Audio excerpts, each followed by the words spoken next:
Olá, sou Tânia Ramires e hoje eu vou falar um pouquinho sobre a ferramenta PyTest. É uma ferramenta excelente que ajuda a gente na automação de testes e, como ele mesmo se intitula, ajuda você a escrever programas melhores. Bom, por exemplo, que a gente vai estar trabalhando hoje, eu trabalhei com Anaconda, instalando Python versão 3.12. Então, aqui tem o site da ferramenta Anaconda em Python, que te ajuda a criar um ambiente Python. Fica muito mais tranquilo de você trabalhar no ambiente Python. Na documentação dele, olha, ele explica como é que você cria um ambiente, né, com Conda Create. Você determina o nome do seu ambiente, bem como a versão do Python que você gostaria de trabalhar. Instalando a versão do Python, é preciso instalar o PyTest, a biblioteca PyTest, né? Com pip install, normal, como está aqui. A versão corrente 832. Também vamos trabalhar na ferramenta Visual Studio Code, que você pode fazer o download também, tanto para Linux quanto para Windows. No caso aqui, eu uso Debian para fazer esse desenvolvimento. A API que a gente vai estar trabalhando é essa Dog API. É uma API que provê informações de mais de 340 raças de cachorros, agrupados em 20 grupos e com fatos interessantes. Os dados são constantemente atualizados. É uma API muito fácil de utilizar, não necessita autenticação e ele traz fatos interessantes, que nem aqui. Eu imagino que você já saiba disso, né? Que o olfato do cachorro é extremamente sensível a ponto de detectar drogas e explosivos. Bom, vamos olhar a API da documentação, isso é muito importante. A versão V1 foi depreciada, então vamos olhar a versão atual, né, nesta data, versão V2.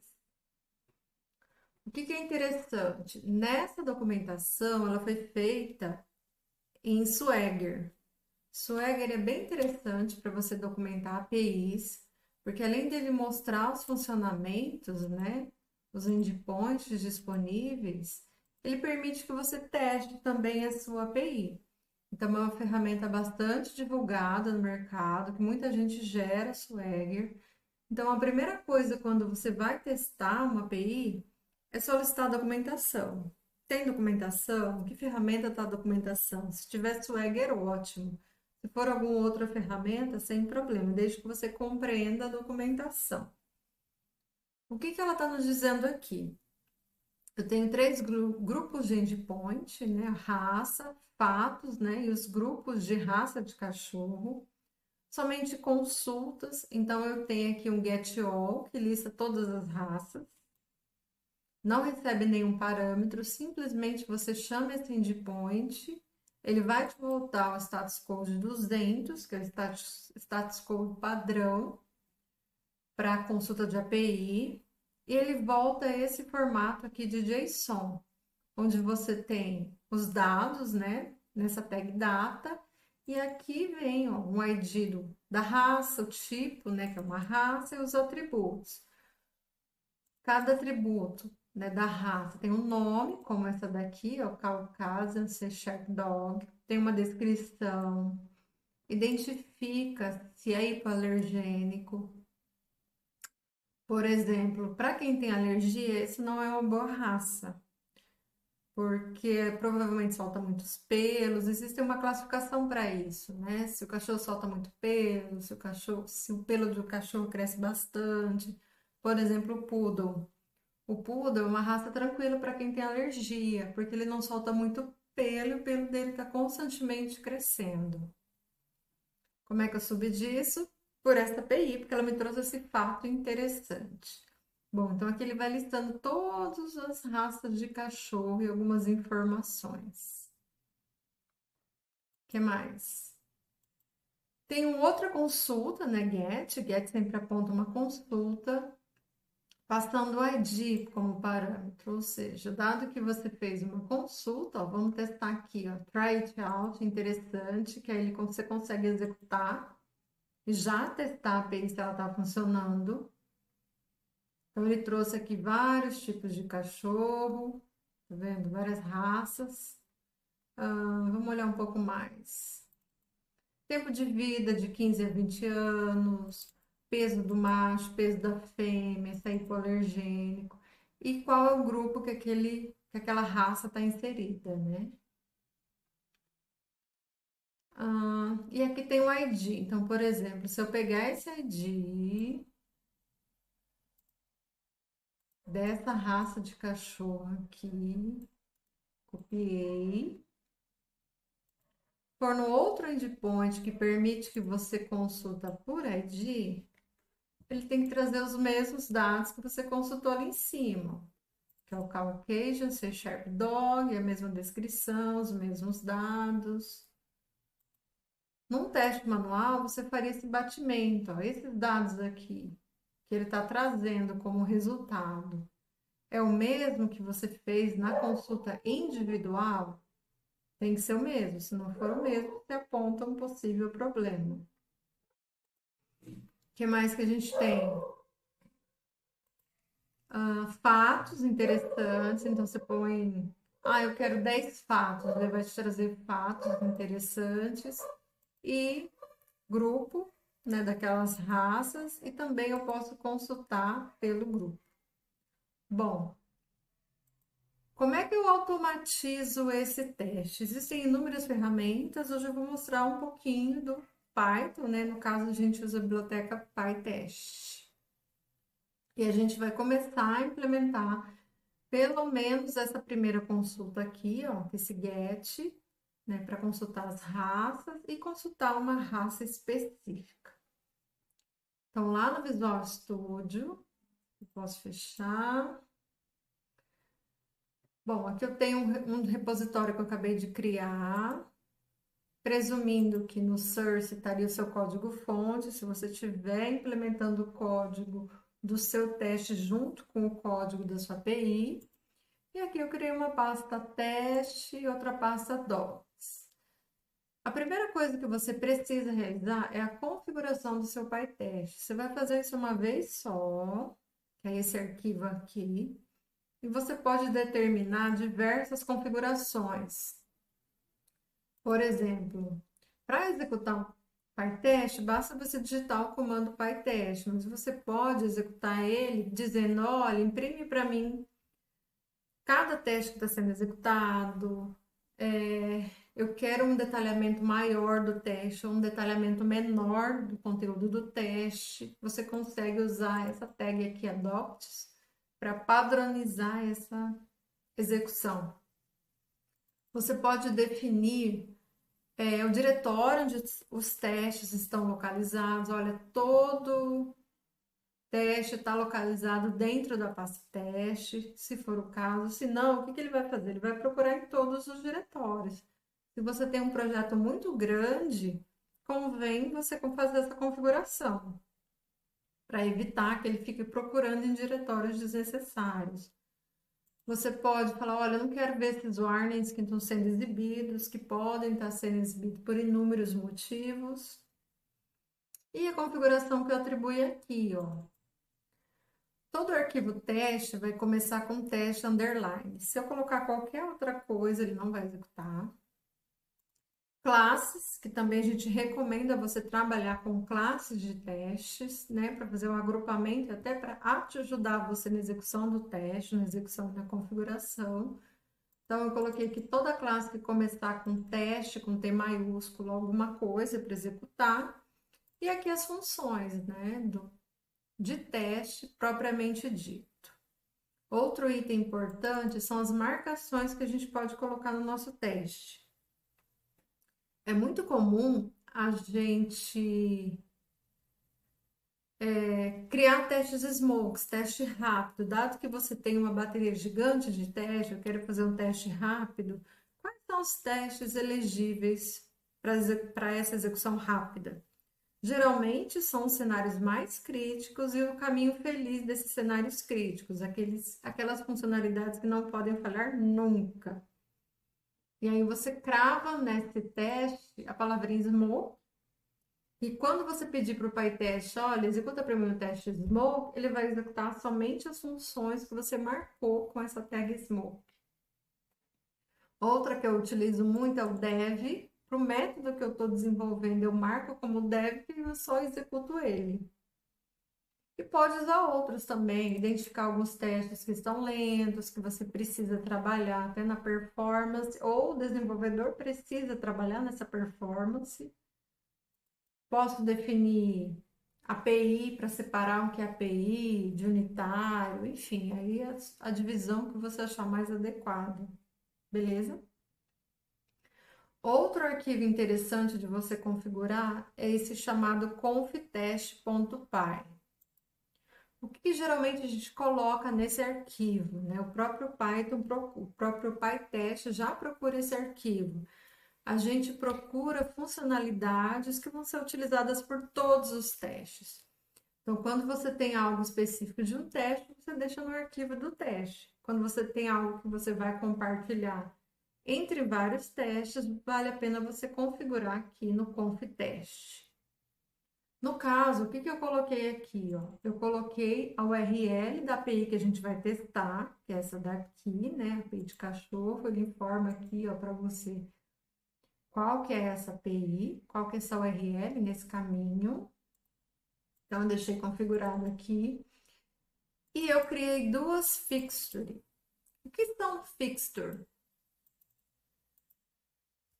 Cada teste que você elabora, cada caso de teste, a gente tem situações que ocorrem antes do teste, situações que ocorrem pós-teste, before teste ou after teste. Qual que é a ideia? Em cada teste, você aponta, olha, para que esse teste execute, eu preciso dessas funções, dessas funcionalidades, dessa massa de dados.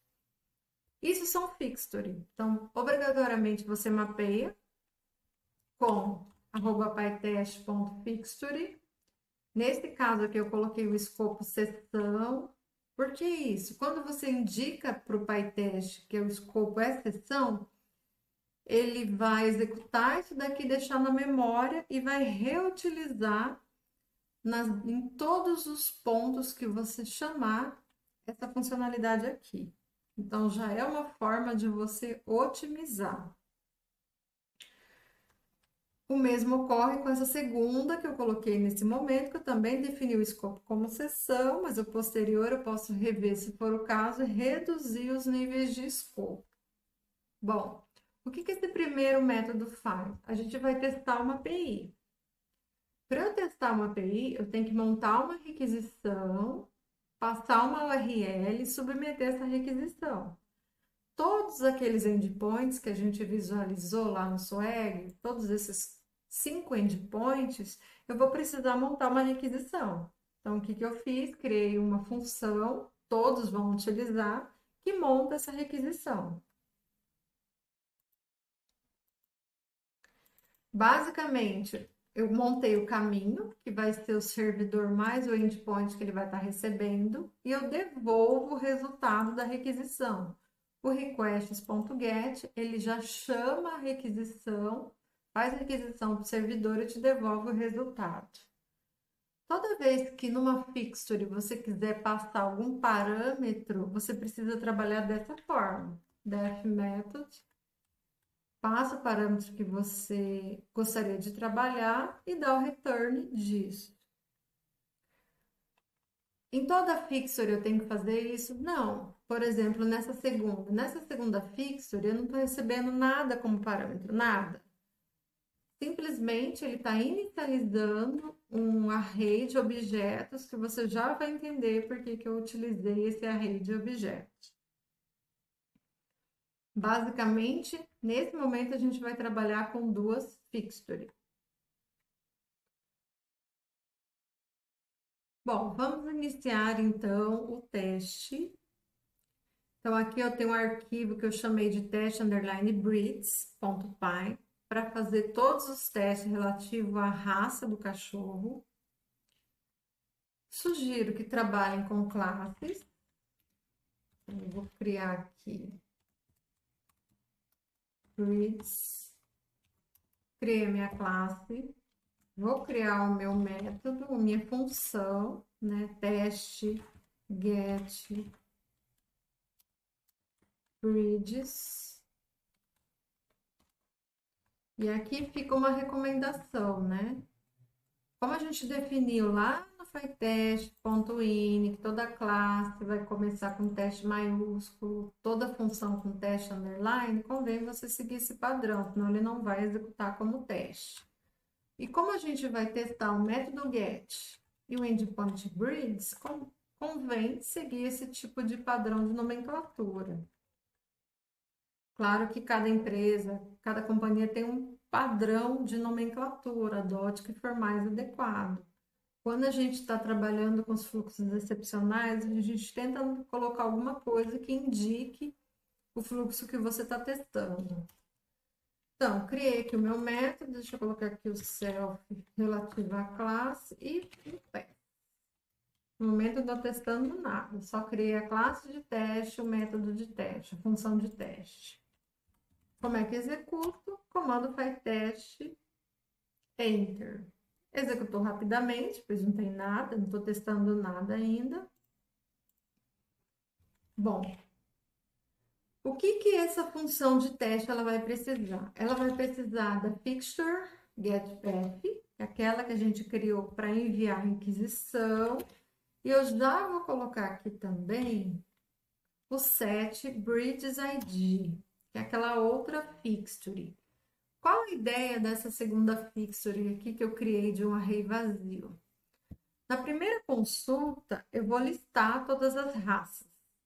A ideia é listar as raças e colocar todos os IDs nesse array aqui, para que eu possa utilizar essa massa no próximo endpoint que eu vou testar, que é o endpoint onde eu passo o ID como parâmetro e pesquiso aquele ID específico.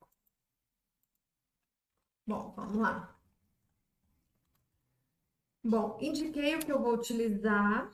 Então, agora eu digo, ó, meu response, ele vai receber o getPath, passando como parâmetro o endpoint que eu vou testar, que é breeds, conforme a documentação, ó, barra breeds. Eu tenho que passar igualzinho, senão ele não localiza.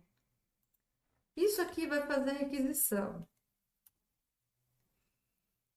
Se der algum problema na requisição, seu teste vai quebrar. Deu tudo certo a requisição, não significa que deu certo o teste. Para isso, eu preciso usar os asserts. Todo e qualquer teste, você executa aquele teste, em seguida você faz os asserts conferindo se está correto ou não. Então, qual é o primeiro ponto que eu vou conferir dessa API? Bom, eu preciso olhar o resultado. Então, a primeira coisa, eu vou olhar o resultado dela, status code, se está 200. E depois eu vou olhar como é que está o conteúdo de retorno, se veio tudo certinho ou não. Eu posso validar o esquema completo, se todos os campos obrigatórios realmente vieram. Ou eu posso validar somente alguns campos. No nosso exemplo, a gente vai validar só alguns campos para não ficar um vídeo tão extenso. Então, eu vou validar se tem data, se veio alguma coisa, se veio o ID, que é o que eu vou capturar e utilizar no outro teste, e se veio esse type aqui. Eu posso até avaliar se esse type aqui é um type breed, porque a ideia é consultar raça. Ok?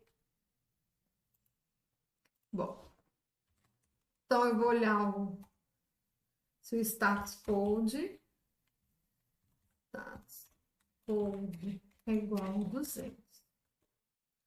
Será que veio 200? Vou testar. Se não veio diferente disso, ele vai dar erro. Ah lá, levou 6,4 segundos, tudo certo. Ah, mas e se eu colocar 201? Ele vai apontar um erro e vai dizer o porquê deu aquele erro. Ah lá. Você está testando, veio 200 e você está testando se 201. Não são equivalentes, então ele aponta onde deu a falha. Então, volto aqui 200. Bom, aí você fala, tá, mas executou, mas eu queria ver o response, como é que eu faço? Você pode imprimir o response. Então, eu posso colocar, por exemplo, conteúdo do response numa variável, response.json.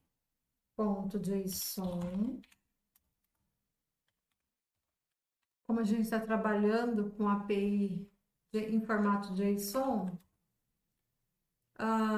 já existe esse método implementado, né, essa função implementada na biblioteca Response, e você pode mandar imprimir só para você visualizar.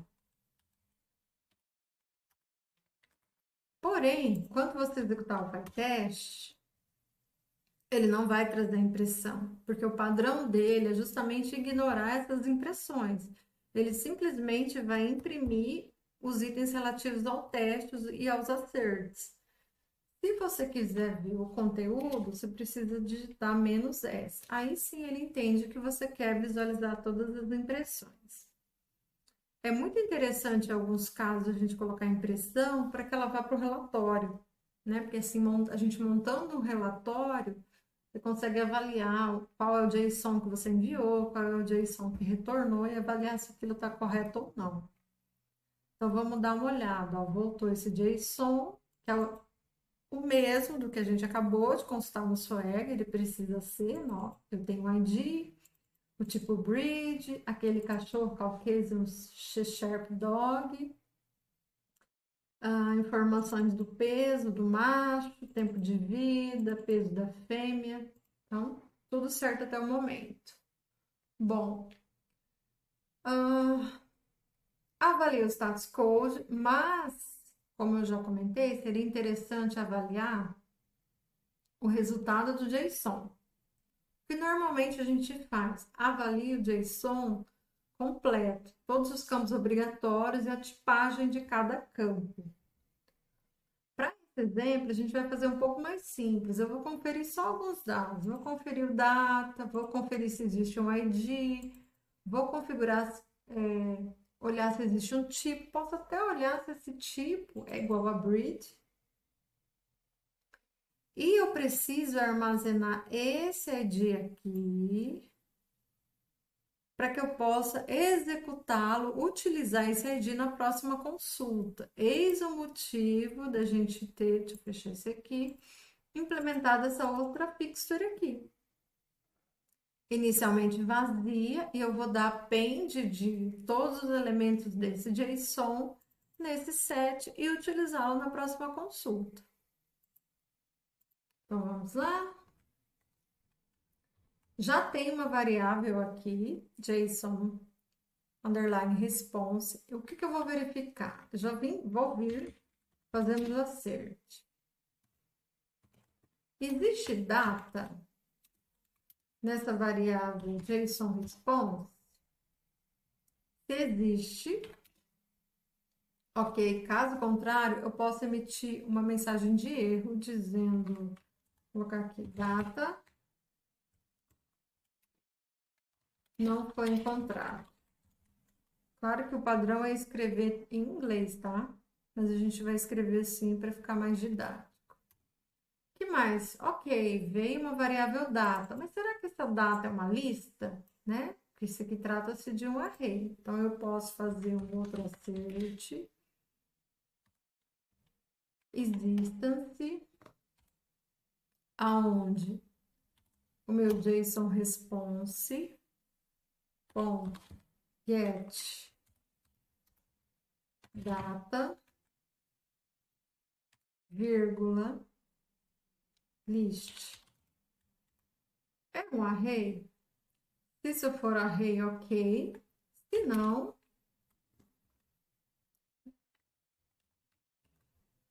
data não é uma lista, não é um array, por exemplo.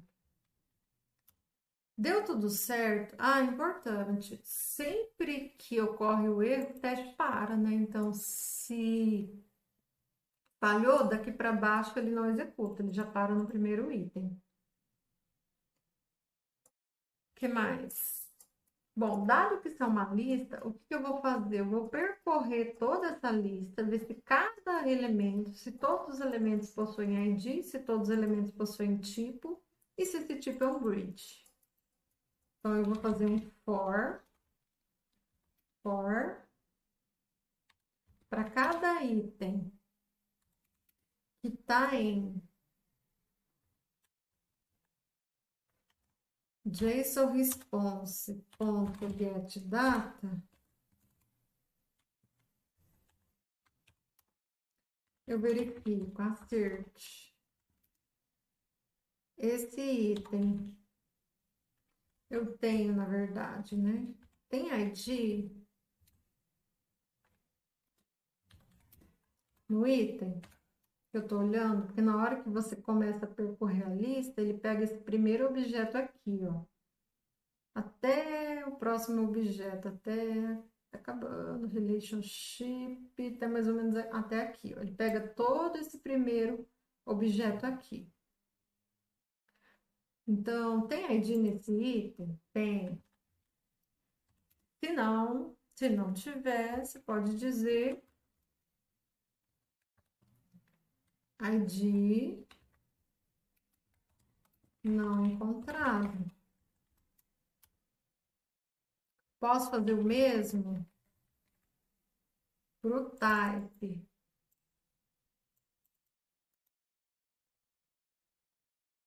Colar, isso é bem preguiça, né?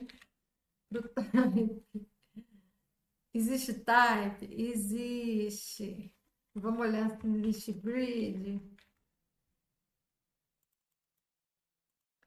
Para saber se esse type é grid, eu vou ter que pegar. Tá, vou usar aqui. Item ponto get type. Deixa eu pegar o de baixo, né?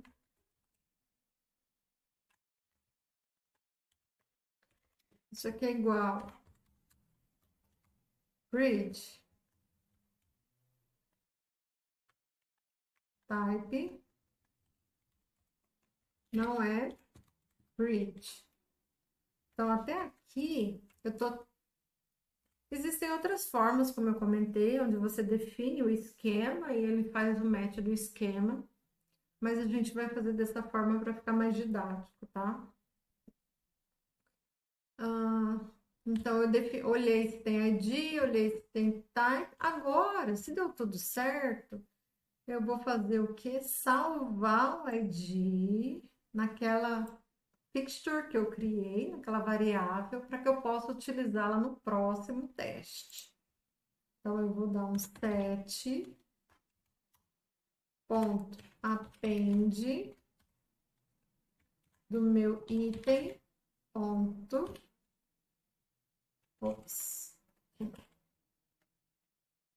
get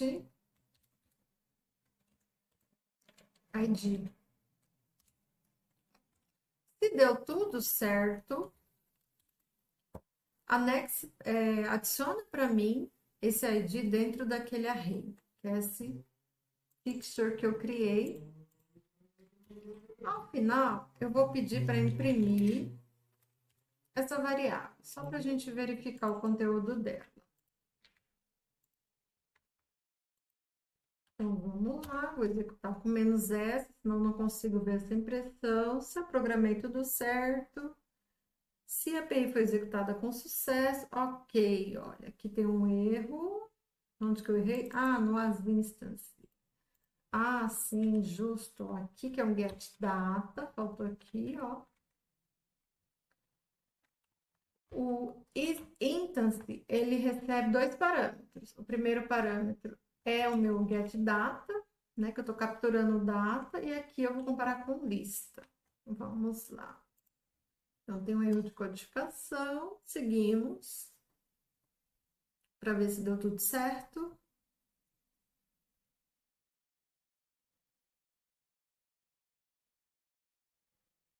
A execução tá demorando um pouquinho, ó, 14 segundos. E aqui no final, ela imprimiu certinho para mim a lista. Tá vendo aqui, bonitinho? A lista de IDs de raças de cachorro. Então, tá tudo certo. O primeiro endpoint, ok. Testado. Posso tirar esse print. Agora, eu vou fazer o segundo. O que que o segundo muda?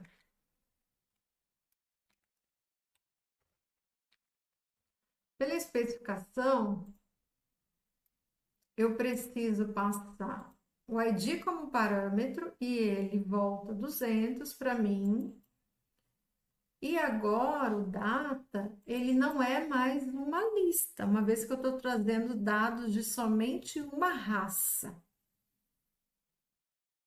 Basicamente é isso que muda e que eu posso também mudar no meu teste. Bom, vamos lá, no segundo. Get breeds by ID, né? Então, criei um outro aqui, que ele também vai receber a fixture getPath, né? Que ele vai precisar utilizar o response e vai usar aquele conjunto de dados já preenchido. Então, eu posso utilizar praticamente tudo que está aqui com pequenas modificações. Olha aí que interessante.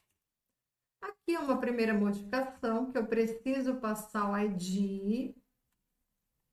E aí eu posso fazer Existem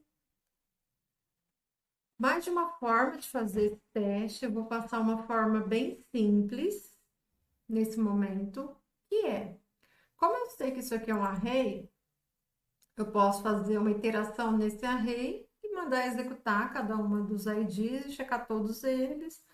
Posso checar só o primeiro, ou eu posso utilizar isso aqui como parametrização do meu teste, mas eu deixo para essa situação para uma próxima aula. Então, o que que eu posso fazer aqui nesse momento? Eu vou pegar o item 0, por exemplo, vou dar um nome melhor, né? Breed ID recebe a primeira posição. E aí o meu response recebe breeds mais breed ID. Se eu executar do jeito que está aqui, ele vai dar erro, porque o data, ele não é mais uma lista. Vamos avaliar?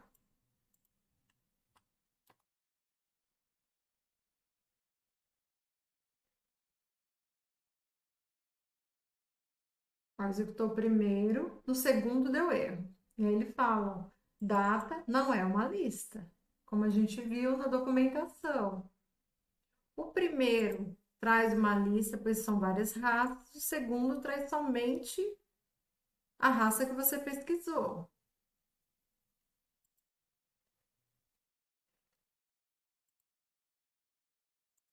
Então, eu posso até fazer um note aqui. Ó, se não for uma lista, tudo certo. Se não, eu posso colocar aqui que o data é uma lista, né? Fiz agora a negação inversa. Eu não preciso mais desse for aqui, porém,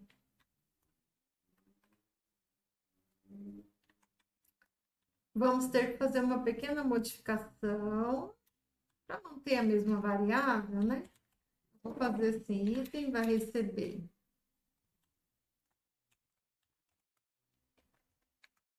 get data, que ele só tem um. Puxo isso aqui para cá. Puxo. Ficou errado. E tiro esse 7, porque eu não vou manipular mais o meu array, não há necessidade. Então, o que que eu fiz aqui? O item vai receber o meu get data, né, o meu objeto data, que ele não é mais uma lista, e eu checo se o ID está ali, se o tipo está ali, se o tipo é breed. Ah, eu posso fazer um acerto mais interessante, ó. Eu estou fazendo uma pesquisa pelo ID. o meu objeto de resposta volta um ID. Então, eu posso fazer um match desses dois IDs se o item ponto get ID é igual o meu breed ID. Se for igual, tudo certo. Ou seja, o mesmo objeto que eu pesquisei foi o mesmo objeto que retornou. Será? Vamos lá, vamos ver se funcionou.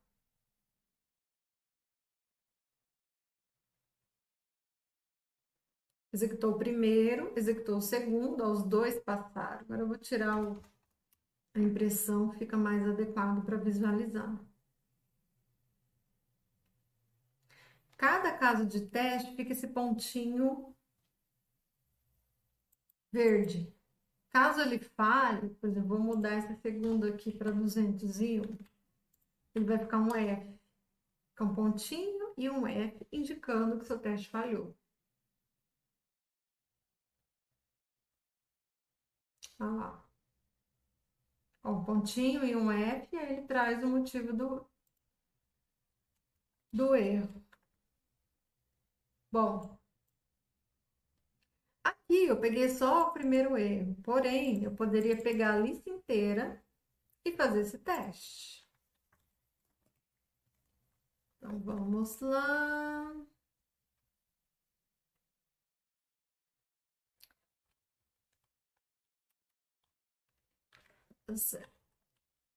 Opa, foi demais. Vamos lá. Posso fazer um for. Precisava de isso, mas tudo bem. For bridge ID in set. Dois pontos, né? E aí, tudo isso aqui fica dentro do meu laço. Agora o teste vai demorar mais. Por quê? Quantas raças ele voltou ali na primeira consulta? Se ele voltou a consulta paginada, ótimo, né? A gente consegue pegar só um conjunto de elementos, que é normalmente se faz, né? Ele até fala aqui, mas aqui, ó, não nesse. Vamos voltar ao outro. Breeds. Quantos itens ele retorna? Geralmente ele fala quantos elementos ele está voltando, para não voltar uma lista gigantesca com todos os. Ah, aqui tem a página nos links. No final da página ele fala qual a página corrente, qual é o próximo e etc. E como você poderia indicar, ó, tá vendo? Página, eu quero a página tal. Então, nesse caso aqui, ele está trazendo a primeira página e ao final a gente vê, ó. Tá vendo? Bridges. Está na página 1, a próxima página é a página 2 e a última é a 29. Caso você queira, agora eu quero consultar o próximo conjunto, o próximo conjunto. Daria inclusive para a gente fazer a leitura desse next aqui, ó, e inteirando em todas as páginas até o final. Mas aí fica para a próxima, fica para uma melhoria de código. Então vamos lá, vamos ver a execução desse laço. Vai demorar um pouquinho mais. Que agora eu peguei todo mundo da lista que eu recebi, estou iterando sobre ele. Ó, o primeiro já foi, o segundo vai demorar mais, ó.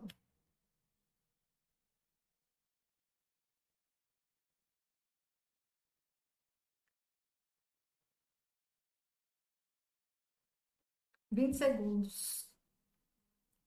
Bom.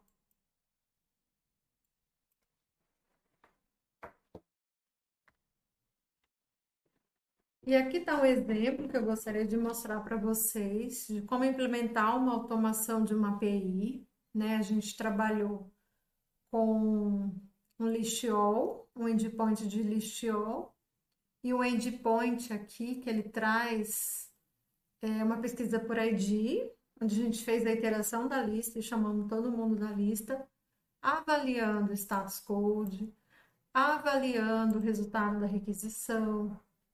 Então, nos próximos vídeos, A gente vai implementar os demais endpoints, fazer algumas melhorias nesses endpoints que está aqui e gerar um relatório bem interessante para o nosso teste. Beleza? Muito obrigada por assistir. Tchau, tchau!